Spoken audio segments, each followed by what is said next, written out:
हाँ भाई, राम राम सबने। राम राम सर। हाँ तो देखो, अगर हम बात करें तो हमने शुरुआत कर दिया था यूकैरियोटिक और प्रोकैरियोटिक कोशिका के बारे में, ठीक है। और यूकैरियोटिक और प्रोकैरियोटिक में बात करें तो अंतर सीधा सा है कि प्रोकैरियोटिक के अंदर केंद्रक क्या होता है, अविकसित होता है। अन्य जो कोशिकांग है वो भी यहाँ पर नहीं पाए जाती, ठीक है। अगर हम बात करें यूकैरियोटिक, तो यूकैरियोटिक विकसित कोशिका होती है जो जिसके अंदर केंद्रक पूर्णतः क्या होता है, विकसित अवस्था में होता है, और अन्य कोशिकांग इसमें पाए जाते हैं। समझ में आ रहा है? ये बातें हमने देख ली थी, जैसे कि यूकैरियोटिक जो कोशिका है इसको ससीम केंद्र की भी कहते हैं। इसमें केंद्रक पूर्णतः विकसित होता है। उच्च स्तरीय जीवों में ये यानी विकसित जो जीव होते हैं जैसे पादप, जंतु, कवक आदि में ये पाई जाने वाली कोशिका होती है। अगर हम बात करें केंद्रिका, माइटोकॉन्ड्रिया, लाइसोसोम, केंद्रक झिल्ली यहाँ पर उपस्थित होती है। डीएनए पाया जाता है। डीएनए यहाँ पर हर जगह बिखरा नहीं रहता, जैसे प्रोकैरियोटिक के अंदर मैंने बताया था कोशिका द्रव्य में बिखरा रहता है। तो इसमें विशेष जगह पर, जैसे केंद्रक में, माइटोकॉन्ड्रिया में और हरित लवक या खाली लवक नाम आ सकता है, तो वहां पर ये पाया जाता है। इसमें 80 प्रकार का क्या मिलता है, राइबोसोम पाया जाता है। 70S और 80S दो प्रकार के क्या होते हैं, राइबोसोम में पाए जाते हैं। ये संरचना के आधार पर है। अगर हम बात करें नाइट्रोजन का स्थिरीकरण इसमें नहीं होता है, लेकिन जीवाणु जो नाइट्रोजन का स्थिरीकरण या नाइट्रोजन फिक्सेशन करता है, वो जीवाणु का नाम बताओ, राइजोबियम। क्या नाम है? राइजोबियम बैक्टीरिया होता है। आगे हम बात कर लेते हैं कि इसमें कुछ तथ्य रह गए थे, जैसे कि यूकैरियोटिक की बात हम करें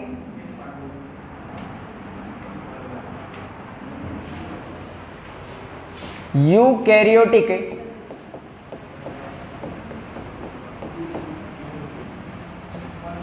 कोशिका में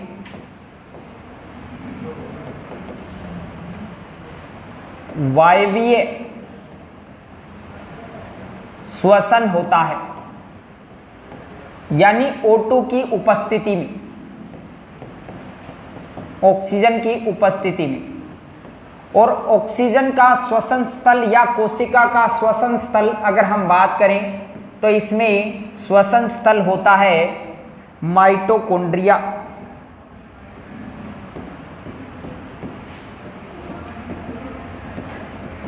ये आया हुआ क्वेश्चन है कि कोशिका का श्वसन स्थल किसको कहा जाता है, माइटोकॉन्ड्रिया को कहा जाता है।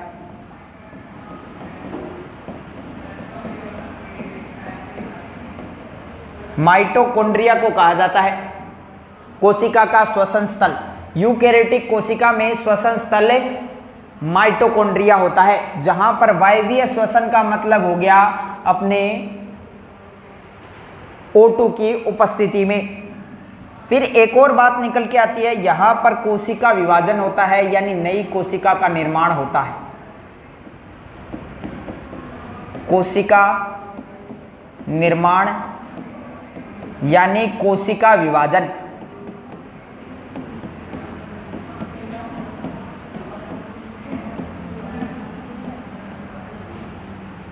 जो मुख्य रूप से देखने को मिलता है वो समसूत्री और अर्धसूत्री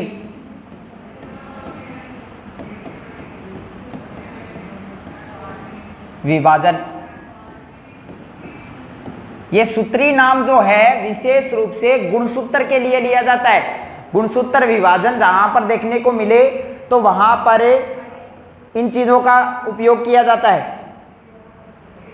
अब ये अलग अलग चीजें हैं जिसको हम आगे पढ़ेंगे कोशिका विभाजन में। एक तो कायिक कोशिका होती है, इसी तरीके से। तो यूकैरियोटिक कोशिका की बातें यहां पर समाप्त हो जाती है। तो यूकैरियोटिक हमने जान लिया और हमने जान लिया है प्रोकैरियोटिक। एक तथ्य बच जाता है, मनुष्य में कोशिका।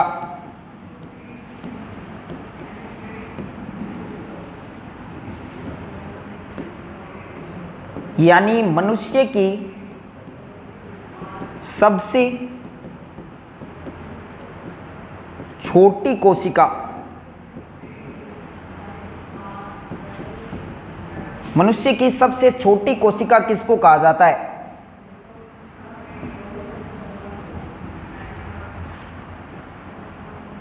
तो इसमें 1 नंबर पे नाम आ जाता है शुक्राणु, जिसकी खोज किसने की थी या जिसके बारे में बताने वाले हैं ल्यूवेनहॉक।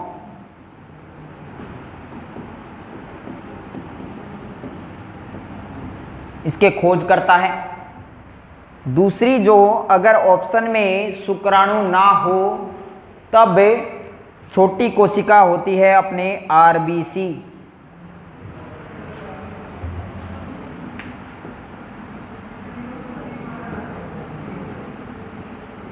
एक और बात करते हैं, मनुष्य की सबसे बड़ी कोशिका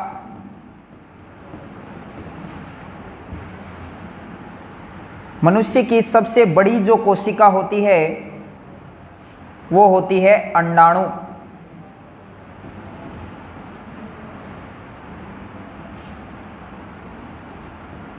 ओवम हम कह सकते हैं, ओवा कह सकते हैं, ओवा।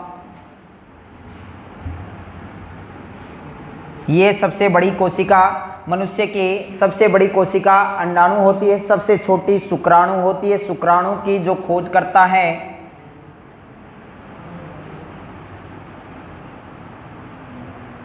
इसको अगले पेज पे बनाते हैं।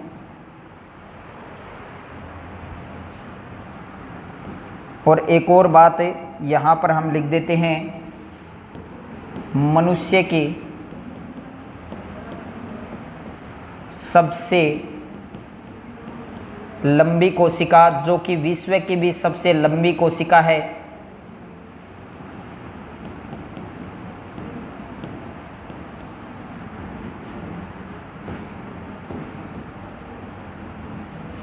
और यहाँ पर नाम आ जाता है तंत्रिका कोशिका।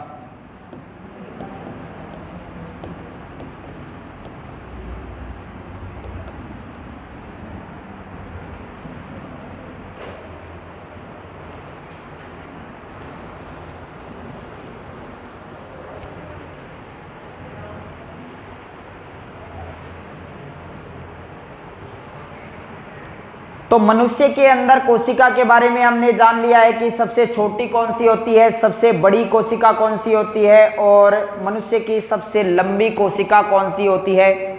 विशेष रूप से इनके बारे में भी क्वेश्चन पूछ लिए जाते हैं। हाँ, लिख लिया क्या?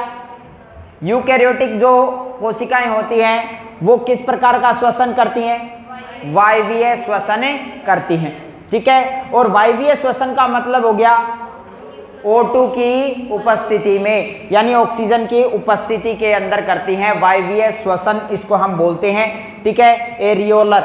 एक तरीके से अगर हम बात करें कि एरोबिक, देखो अगर इसको इंग्लिश में पूछ लिया जाए तो एरोबिक बोलते हैं। एरोबिक, एरोबिक रेस्पिरेशन इसको कहा जाता है। और श्वसन स्थल के रूप में क्या होता है? माइटोकॉन्ड्रिया। कोशिका निर्माण या कोशिका विभाजन की अगर हम बात करें तो वो कौन सा होता है? समसूत्री और अर्धसूत्री। और प्रोकैरियोटिक में कौन सा था? असूत्री। कौन सा था?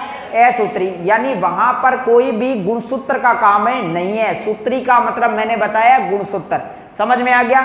फिर हम बात करते हैं यहाँ पर कि मनुष्य में जो कोशिका है वो 3 रूपों में, एक तो बात करें मनुष्य की सबसे छोटी कोशिका कौन सी होती है? शुक्राणु। ठीक है, शुक्राणु होती है 0.002 mm। यहां पर ये चीज देखने को मिलती है 5 है 5 mm। तो ये बात ध्यान में रखनी है, इसकी जो लंबाई है या इसका जो अगर एक तरीके से आकार देखा जाता है 0.005 mm यहाँ पर देखने को मिलता है। ये अंडाणु जो है इसका 0.2 mm यहाँ पर इसका आकार होता है। तो ये बात निकल के आ जाती है, ये सबसे बड़ी कोशिका हो जाती है, ये सबसे छोटी कोशिका हो जाती है। और सबसे लंबी कोशिका का नाम आता है तंत्रिका कोशिका। कौन सी? तंत्रिका कोशिका, जो कि विश्व में भी सबसे लंबी, पूरे जीव जगत में बात करें तो किसकी है? मनुष्य की तंत्रिका कोशिका का नाम आता है। अब देखो एक और इंटरेस्टिंग फैक्ट ये है कि शुक्राणु के बारे में बात पूछ ली जाती है बहुत बार। शुक्राणु जो है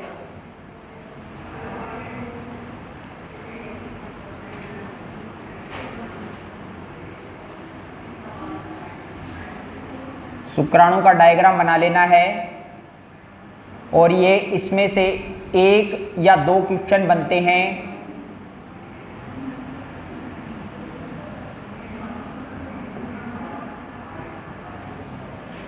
देखो ये जो है बीच में जो ये यहां पर लगा हुआ है, यहां पर है माइटोकॉन्ड्रिया।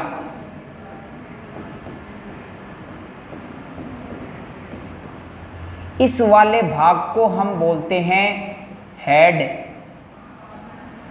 यानी ये इसका सिर है। और ये जो पीछे वाला हिस्सा है इसको बोलते हैं टेल, यानी पूंछ।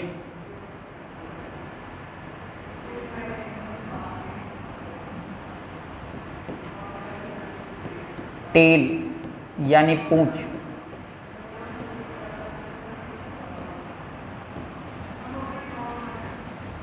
यहां से तो ये क्या प्राप्त करता है? ऊर्जा प्राप्त करता है।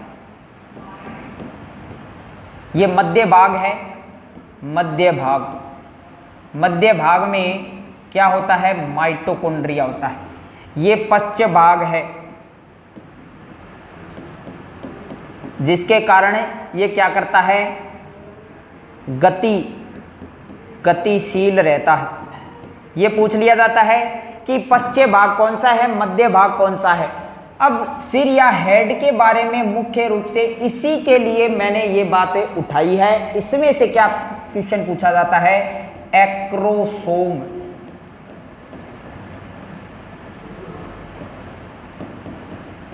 शामिल है।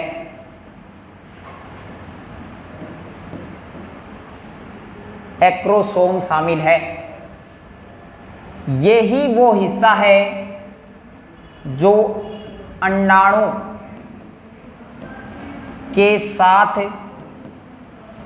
मिलकर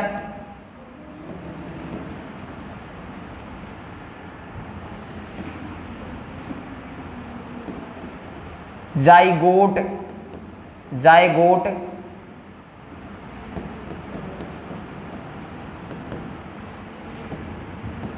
का निर्माण करता है। जाइगोट का निर्माण करता है।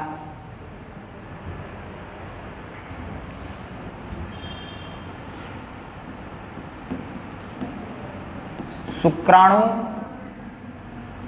में गुणसूत्र या 2 प्रकार के हो सकते हैं। 2 प्रकार के। एक तो होता है गुणसूत्र के आधार पर हम बात कर रहे हैं एक्स शुक्राणु, एक होता है वाई शुक्राणु। एक्स की बात करें तो 22 + x एक होता है और एक 22 + y होता है। 2 प्रकार के शुक्राणु यहाँ पर पाए जाते हैं। एक तो 22 + x और एक 22 + y। इसमें से महत्वपूर्ण क्वेश्चन ये बनता है कि एक्रोसोम किसमें शामिल होता है? तो अग्रभाग में, यानी हेड या सिर में होता है। अग्रभाग और ये शुक्राणु का कौन सा हिस्सा अंडाणु के साथ में अभिक्रिया करता है? तो हेड या अग्रभाग करता है, यानी एक्रोसोम। समझ में आ गया। और इसी से किसका निर्माण होता है? जाइगोट का निर्माण होता है। शुक्राणु कितने प्रकार के होते हैं? 2 प्रकार के होते हैं, एक तो 22+X और एक 22+Y। समझ में आ गया। अगर ये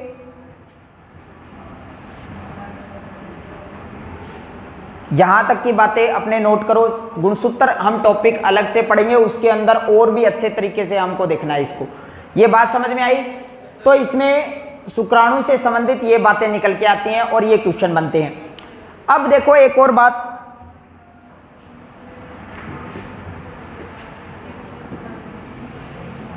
नोट करके बात लिखते हैं।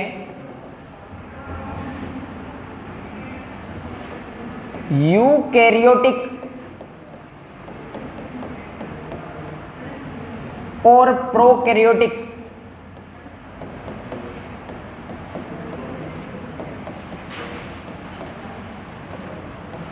कोशिका के मध्य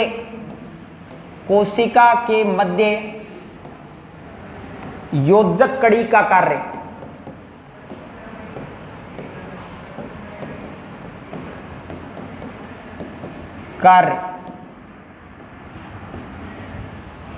नील हरित शैवाल,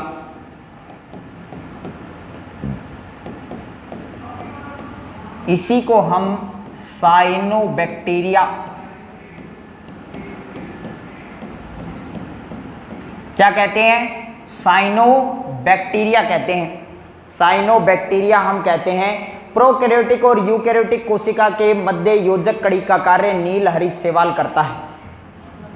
यानी नील हरित शैवाल एक समय में अगर हम बात करें प्रोकैरियोटिक की तरह भी काम करता है और यूकैरियोटिक की तरह भी काम करता है, ऐसा जीव हो जाता है। इसी तरीके से हमने एक एक करके देखे हैं 3 अलग अलग तरीके से। एक तो हमने पादप कोशिका और जंतु कोशिका के मध्य योजक कड़ी का कार्य कौन करता है? युगलीना। कौन करता है? युगलीना। एक वो हमने देखा। इससे पहले हमने देखा कि सजीव और निर्जीव के मध्य योजक कड़ी का कार्य वायरस करता है। समझ में आ गया। तो इस तरीके से ये 3 हो जाते हैं, प्रोकैरियोटिक और यूकैरियोटिक के मध्य नील हरित शैवाल और पादप और जंतु के मध्य युगलीना और सजीव और निर्जीव के मध्य वायरस योजक कड़ी के रूप में कार्य करता है। नील हरित शैवाल यानी ब्लू ग्रीन एल्गी, और इसी को क्या बोलते हैं? साइनोबैक्टीरिया बोलते हैं। बात समझ में आ गई। विशेष रूप से नील हरित शैवाल प्रोकैरियोटिक है या यूकैरियोटिक है? कौन सा है? प्रोकैरियोटिक। ये भी मैंने बात लिखा दी अलग से, कैटेगरी के अंदर अगर पूछ लिया जाए किसके अंदर आता है तो ये अपने प्रोकैरियोटिक के अंदर आता है। बात समझ में आ गई। तो ये बात यहां पर कंप्लीट हो जाती है। फिर एक और बात हम देख लेते हैं,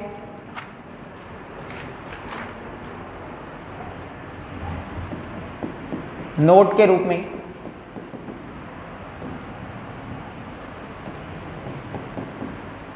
कोशिका में सर्वाधिक मात्रा में पाया जाता है। सर्वाधिक मात्रा में क्या पाया जाता है? तो यहां पर अगर हम बात करें जल सर्वाधिक मात्रा में कोशिका में पाया जाता है। तभी सारे कार्य होंगे, तभी सारी संरचनाएं जो हैं वो अपने आप में क्रिया कर सकेंगी। तरल पदार्थ इसमें जो कोशिका द्रव्य होता है वो कोशिका द्रव्य में पानी ही होता है, जल।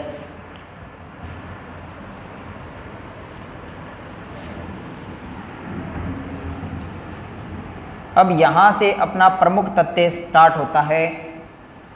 कोशिका के प्रमुख घटक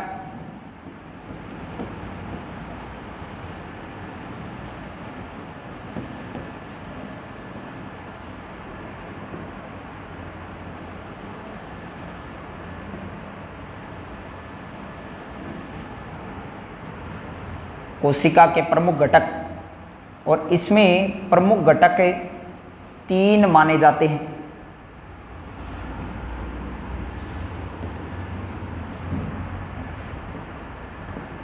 कोशिका झिल्ली।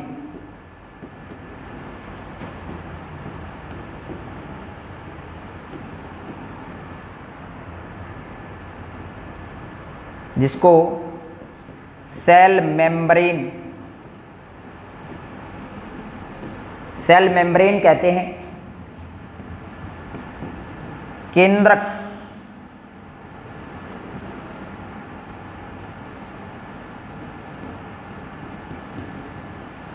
न्यूक्लियस केंद्रक, और एक होता है कोशिका द्रव्य।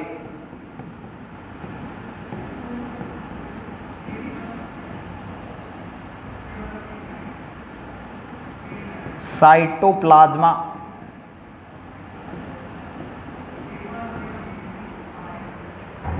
ये तीन प्रमुख घटक होते हैं एक कोशिका के अंदर। अगर ये तीन है तब तो वो जीवित है, अगर इन तीनों में से एक भी नहीं है तो वो मृत है।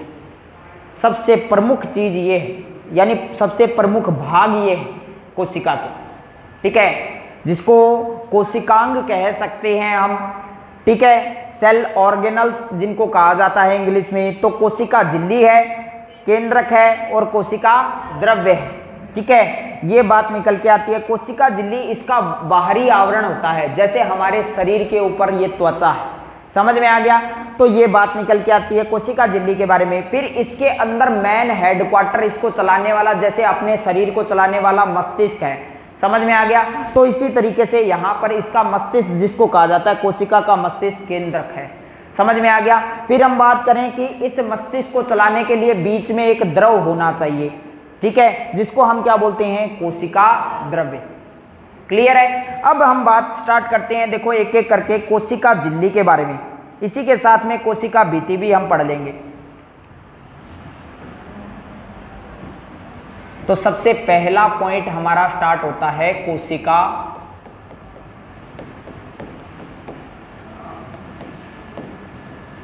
झिल्ली।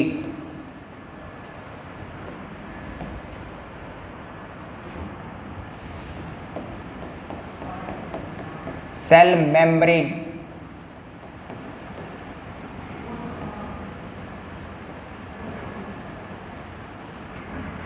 कोशिका झिल्ली की बात करें तो एक तो होती है अपने पादप कोशिका और एक होती है अपनी जंतु कोशिका, ठीक है। ये हमारी पादप कोशिका है, जिसमें केंद्र के साइड में है पादप कोशिका, पादप कोशिका, और ये हमारी है जंतु कोशिका।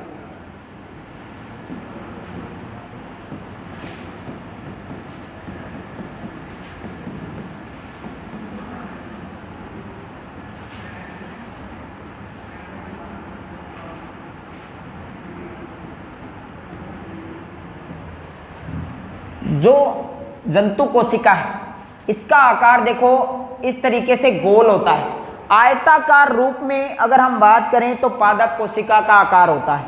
अब देखो इसमें जो सबसे बाहरी आवरण है, यानी पहली लाइन क्या बन जाती है अपने, सबसे बाहरी आवरण जंतु कोशिका का बाहरी आवरण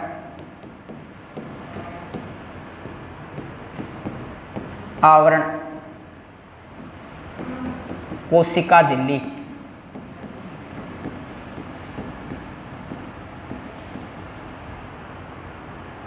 और पादप कोशिका की बात करें, पादप कोशिका के अंदर ये दूसरे नंबर पे पाई जाती है, यानी पादप कोशिका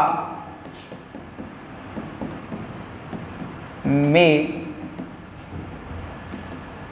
कोशिका भित्ति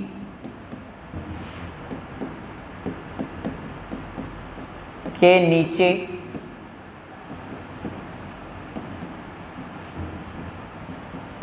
पाया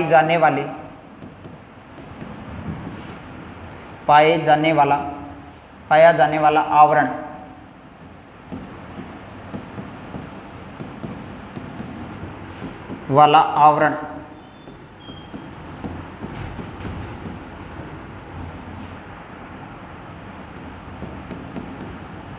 कोशिका झिल्ली। यानी दो अलग अलग तरीके से प्रश्न हो जाते हैं, दोनों का आंसर कोशिका झिल्ली है। कोशिका झिल्ली के बारे में निकल के आता है कि जंतु कोशिका में सबसे बाहरी आवरण किसका मिलता है? कोशिका झिल्ली। तो देखो ये कोशिका झिल्ली है और यहां पर ये कोशिका झिल्ली है, कोशिका झिल्ली।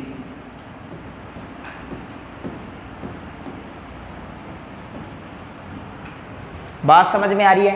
कोशिका झिल्ली जंतु कोशिका का बाहरी आवरण कोशिका झिल्ली है, और पादप कोशिका में ये सबसे ऊपर नहीं मिलती, बाहरी नहीं है ये, बल्कि किसके नीचे मिलती है? कोशिका भित्ति के नीचे मिलती है। ठीक है, कोशिका भित्ति और ये कोशिका झिल्ली में अंतर अगर मैं सीधा स्पष्ट करूं तो एक बात देखो कि किसी भी जीव जंतु को अगर तुम लोग हाथ लगा के देखोगे तो यहां पर क्या होता है? आपको मुलायम या चिकना महसूस होगा। समझ में आ गया? और किसी भी पेड़ को हाथ लगा के देखो आपको सख्त महसूस होगा। समझ में आ गया? जो ऊपर वो सख्त आपको महसूस हो रहा है वो आपका क्या है? कोशिका भित्ति है। क्या है? कोशिका भित्ति, क्योंकि वो मृत है। समझ में आ गया? और हमारे ये जो त्वचा है या ऊपर का जो आवरण है वो क्या है? जीवित है। समझ में आ गया? तो कोशिका झिल्ली क्या होती है? जीवित होती है, और कोशिका भित्ति जो होती है, जो बाहरी आवरण है, वो मृत होती है। अब पता लग गया कि कोशिका भित्ति और कोशिका झिल्ली किस तरीके से है। तो जो भी कोई जीव जंतु है तो उसके ऊपरी जो परत है वो मुलायम देखने को मिलेगी। तो कारण क्या है मुलायम होने का? कि कोशिका झिल्ली है। क्लियर है? और फिर अगर कोई पादप कोशिका है, यानी अगर हम बात करें किसी भी पेड़ पौधे को हाथ लगाते हैं तो वो क्या होता है? अपना ऊपर से सख्त होता है। तो सख्त होने का कारण है कोशिका भित्ति। क्लियर है? तो ये बात यहां पर निकल के आती है। फिर एक और बात लिखते हैं, कोशिका झिल्ली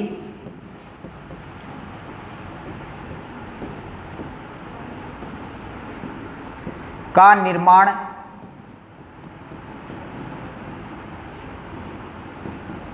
protein plus phospholipid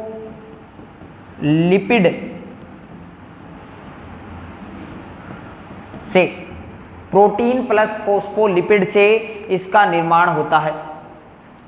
protein plus phospholipid से। ये फोस्फोलिपिड का मतलब क्या हो जाता है? फोस्फोरस प्लस वसा।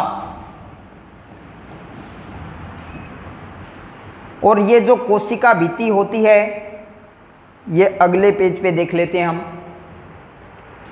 ये नोट कर लिया क्या कि कोशिका झिल्ली का जो निर्माण होता है, ये जो झिल्ली आपको दिखाई दे रही है, इसका जो निर्माण है वो प्रोटीन और फोस्फोलिपिड से होता है। प्रोटीन और फोस्फोलिपिड से। फोस्फोरस प्लस वसा, फोस्फोलिपिड का मतलब फोस्फोरस प्लस वसा होती है। और ये 3 स्तर में बनी होती है। ये भी पूछ लिया जाता है कि ये जो झिल्ली है कोशिका झिल्ली, कोशिका झिल्ली तीन स्तर में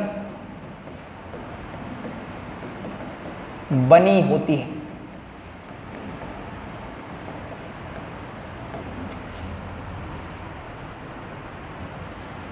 एक स्तर, फिर दूसरा, फिर तीसरा। ये 3 स्तर में बनी होती है कोशिका झिल्ली। और 3 स्तर में पहला जो स्तर है वो प्रोटीन का है, बाहरी। और अगर बात करें आंतरिक जो है वो भी आपका स्तर इसमें बना हुआ है। और बीच में है फोस्फोरस प्लस वसा।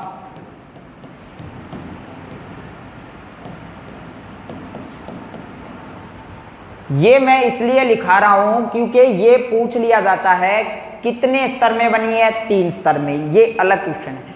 दूसरा, मध्य भाग में क्या होता है, ये पूछ लिया जाता है, फास्फोरस और वसा। ये बात निकल के आ जाती है। फिर एक और इसमें इंपॉर्टेंट बात हम देख लेते हैं।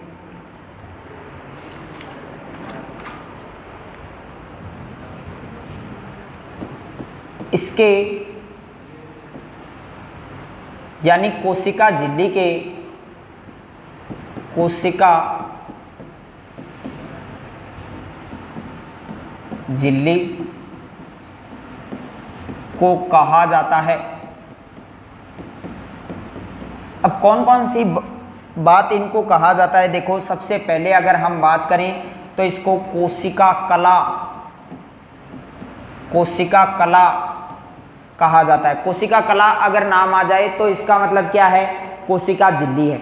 ये कोशिका कला जो नाम दिया था क्रेगर और नेगाली के द्वारा, क्रेगर व नेगाली,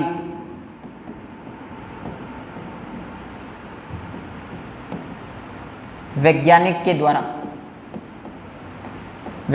द्वारा क्रेगर और नेगाली जो दो वैज्ञानिक रहे हैं उनके द्वारा ये नाम दिया गया कोशिका कला। एक नाम आता है एकक इकाई, एकक या इकाई कला। ये जो नाम दिया जाता है ये अपने रॉबर्टसन के द्वारा दिया जाता है।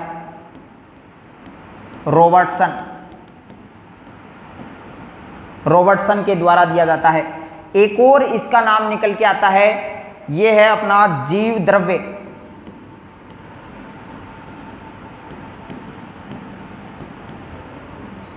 ये जो नाम है ये अपने डॉप्सन के द्वारा दिया जाता है। ये तीन विशेष नाम निकल के आते हैं अपने।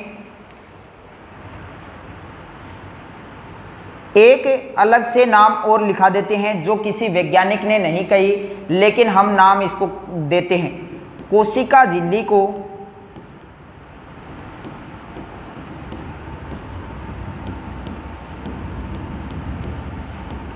प्लाज्मा झिल्ली यानी प्लाज्मा मेम्ब्रेन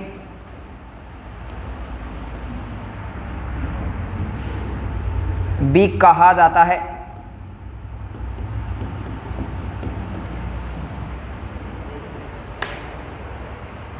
तो यहां तक की बातें आपको अच्छे तरीके से याद रखनी है। इसमें देखो सबसे ज्यादा इंपॉर्टेंट है आपको बस ये अन्य नाम ध्यान में रखने हैं। एकक इकाई कला या इकाई कला या एकक कला के नाम से, और बात करें कोशिका कला, जीव द्रव्य कला और यहाँ पर प्लाज्मा झिल्ली, ये सारे के सारे नाम किसके हैं, कोशिका झिल्ली के। किसने दिए, किस तरीके से दिए, ये अपने लिए इतने इंपॉर्टेंट नहीं है। अगर हम बात करें कोशिका कला में कभी कभार ये क्वेश्चन पूछ लिया जाता है किन वैज्ञानिकों का संबंध कोशिका से है, तो क्रेगर और नेगाली। ठीक है, कोशिका झिल्ली से संबंध पूछ सकता है, क्रेगर और नेगाली नाम के दो वैज्ञानिक के नाम आ जाते हैं। ठीक है, ये थोड़ा सा ध्यान में रखना है। इसके अलावा इसकी मध्य पट्टी में कौन शामिल होता है, फास्फोरस और वसा, और दोनों तरफ कौन है, प्रोटीन है। ठीक है, तो प्रोटीन। अब कोशिका झिल्ली का निर्माण किससे होता है ये बताओ। सबसे पहले क्वेश्चन आपके दिमाग में ये होना चाहिए, प्रोटीन और फॉस्फोलिपिड। और फॉस्फोलिपिड के अंदर क्या होता है, फास्फोरस और वसा। ये ध्यान में रखना है सबसे पहले। ठीक है, कोशिका जो झिल्ली है, कोशिका झिल्ली जंतु कोशिका में सबसे बाहरी आवरण का निर्माण करती है, और लेकिन पादप कोशिका में कहाँ होती है, कोशिका भित्ति के नीचे। ठीक है, ये बात ध्यान में रखनी है आपको। कोशिका झिल्ली का ही दूसरा नाम क्या है, प्लाज्मा झिल्ली। बात समझ में आ गई। तो ये बात, यहां तक की बातें आपको ध्यान में रखनी है। कल